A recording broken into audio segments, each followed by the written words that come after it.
dibuat mie, kuahnya dicampur teri. Demi terjalin silaturahmi, izinkan kami perkenalkan diri. My name is Melanie Nuraskia. My name is Nur Haliza. My name is Siti Armarina Herman. Jadi pembelajaran kali ini kita akan membahas tentang Konsekuensi, pelanggaran, dan kesepakatan. Tapi sebelum memulai pembelajaran, mari kita berdoa terlebih dahulu. Berdoa dimulai.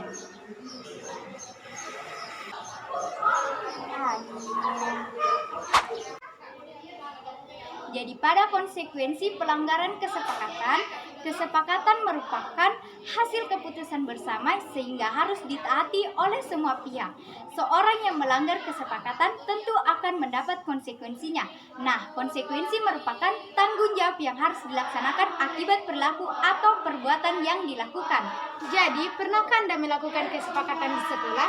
Dan apa akibatnya jika melakukan pelanggaran terhadap kesepakatan tersebut? Untuk lebih jelasnya, langsung saja simak video berikut ini. Kembali lagi bersama saya Melanie Nuraskia. Di sini saya akan menjelaskan tentang konsekuensi kesepakatan norma di sekolah.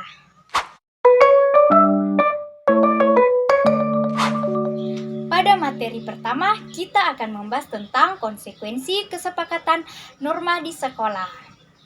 Nah, kita pasti pernah melakukan kesepakatan di kelas, baik saat pemilihan ketua kelas ataupun pada kerja kelompok di kelas. Kesepakatan itu membuat banyak manfaat yang dapat diambil. Selain melatih sikap kedisiplinan, proses belajar mengajar dapat berjalan lancar karena setiap orang sudah memahami tugas dan tanggung jawabnya masing-masing. Dan dalam membuat kesepakatan kelas, dibutuhkan kerjasama antara guru dengan para siswa. Mungkin Anda pernah bingung, bagaimana caranya menyampaikan kesepakatan di kelas? Jadi, bagaimana caranya?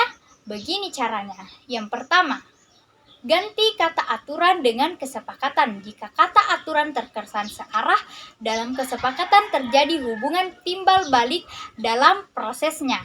Yang kedua, melibatkan siswa dalam membuat poin-poin yang menjadi kesepakatan di kelas. Yang ketiga, disampaikan dengan bahasa lugas, ramah, dan bersahabat. Yang keempat, ditetapkan pada awal semester. Yang kelima, diucapkan bersama-sama sebagai pengontrol dan pengingat di setiap memulai proses belajar. Dan yang terakhir, disampaikan dengan cara kreatif dan bersahabat lewat gambar, tulisan lucu, lagu, dan sebagainya. So, itulah beberapa cara menyampaikan kesepakatan kelas dan kalian harus mengetahui juga prinsip apa saja yang harus diperhatikan dalam kesepakatan. Yang pertama, adil atau tidak memberatkan hanya salah satu pihak. Yang kedua, bertanggung jawab. Dan yang ketiga, terdapat sanksi terhadap pelanggaran atau penyelewengan atas kesepakatan. Setelah mengetahui beberapa cara menyampaikan kesepakatan kelas dan prinsip yang harus diperhatikan, kesepakatan juga berkaitan erat dengan norma. Hal ini karena norma merupakan kesepakatan sosial. Kesepakatan dapat bersumber dari manapun, baik dari ajaran agama, adat maupun budaya. Usia norma dapat panjang, dapat pula pendek. Terkadang norma menyesuaikan perkembangan zaman. Oleh karena itu, aturan main dalam norma dapat berubah setiap saat. Dan secara umum norma dibedakan menjadi 4, yaitu norma agama.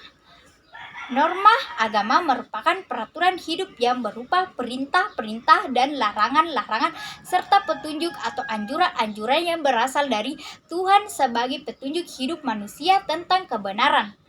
Pelaksanaan norma dalam masyarakat Indonesia bergantung pada agama yang dianutnya. Yang kedua, norma kesusilaan. Norma kesusilaan merupakan peraturan hidup yang dianggap sebagai suara hati sanubari manusia. Norma ini berupa bisikan hati atau suara batin yang diakui dan diinsapi oleh setiap orang sebagai pedoman dalam sikap dan perbuatannya. Yang ketiga, norma kesopanan. Norma kesopanan adalah norma yang berhubungan dengan pergaulan manusia dalam kehidupan sehari-hari. Norma kesopanan bersumber dari tata kehidupan atau budaya yang berupa kebiasaan-kebiasaan masyarakat dalam mengatur kehidupan kelompoknya. Norma kesopanan sering disebut sopan, tata kerama, atau adat istiadat. Hakikat norma kesopanan adalah kepantasan, kepatutan, atau kebiasaan yang berlaku dalam masyarakat. Dan yang terakhir, norma kehukum. Norma hukum adalah peraturan-peraturan yang timbul dan dibuat oleh lembaga kekuasaan negara yang berwenang, bersifat mengikat dan memaksa. Itulah tadi penjelasan tentang 4 norma tersebut. Jadi, dalam masyarakat yang bermasyarakat, manusia diatur oleh norma hukum, agama, kesopanan, dan kesusilaan, dan kaidah-kaidah lainnya. Berdasarkan hal tersebut, dapat disimpulkan bahwa keempat norma tersebut memiliki persamaan dan perbedaan. Adapun persamaan dari keempat norma tersebut adalah yang pertama, terdapat dalam pergaulan hidup di masyarakat. Yang kedua, sama-sama bersifat mengatur agar tercipta ketertiban dalam pergaulan hidup. Yang ketiga, atau yang terakhir, sama-sama memiliki sanksi agar norma tersebut dipatuhi.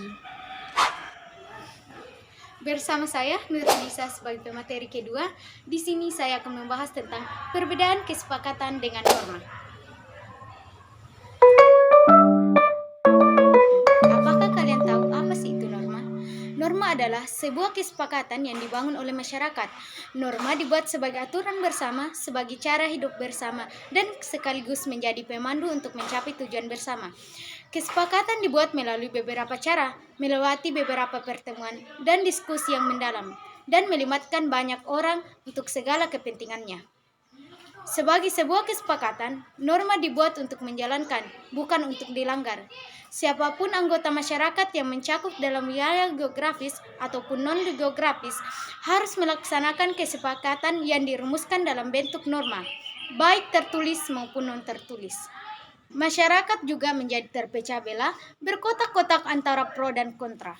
Selain itu juga banyak menimbulkan sentimen dalam masyarakat yang berkepanjangan. Adapun perbedaan kesepakatan dengan norma. Kesepakatan antara lain: 1. Melibatkan banyak orang dengan segala kepentingan. 2. Dibuat melalui beberapa cara. 3. Melewati beberapa pertemuan dengan diskusi yang mendalam.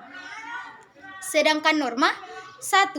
Norma adalah semua kesepakatan yang dibangun oleh masyarakat. 2. Dibuat sebagai aturan bersama dan sebagai cara hidup bersama. 3. Norma menjadi pemandu untuk mencapai tujuan bersama. Dan saya Siti Almariana Herman, pemateri ketiga, akan membahas tentang norma di sekolah.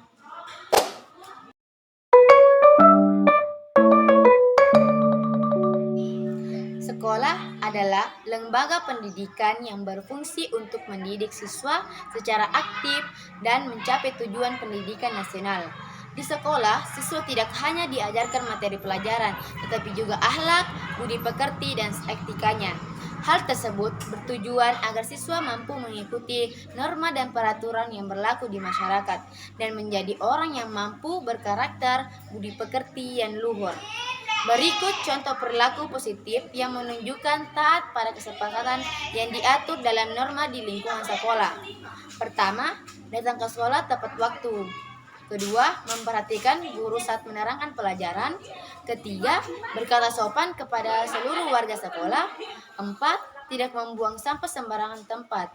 Dan 5. Tidak meludah di sembarangan tempat. 6. Tidak mengejek atau menghina sesama teman. 7. Menghormati guru ataupun wali murid yang datang ke sekolah. 8. Tidak berkelahi sesama teman. 9. Tidak membeda-bedakan teman dalam bergaul. 10. Menaati peraturan sekolah yang lainnya. Nah, masih banyak lagi norma yang harus dipatuhi dalam lingkungan sekolah, baik norma tersebut tertulis ataupun tidak tertulis. Maka dari itu, kita harus bijak dan sigap dalam memahami hal tersebut, agar tidak terjadi permusuhan dan kesalahpahaman. Pada kenyataan masih banyak warga sekolah yang melanggar norma. Sama seperti di masyarakat, pelanggaran norma di sekolah mendapatkan sanksi diantaranya sebagai berikut. Yang pertama, menjadi celaan dan ejekan di sekolah. Kedua, dikucilkan atau dijauhi oleh warga sekolah. Yang ketiga, mendapat hukuman yang berlaku sesuai dengan tata tertib sekolah. Keempat, ditandai sebagai orang yang tidak bertanggung jawab dan tidak disiplin. 5. Hilangnya kepercayaan terhadap orang yang melanggar norma. Itulah tadi materi yang kami dapat sampaikan. Sekian dari video pembelajaran kami. Biru laut seperti kolam, Ikan paus pandai menyelam.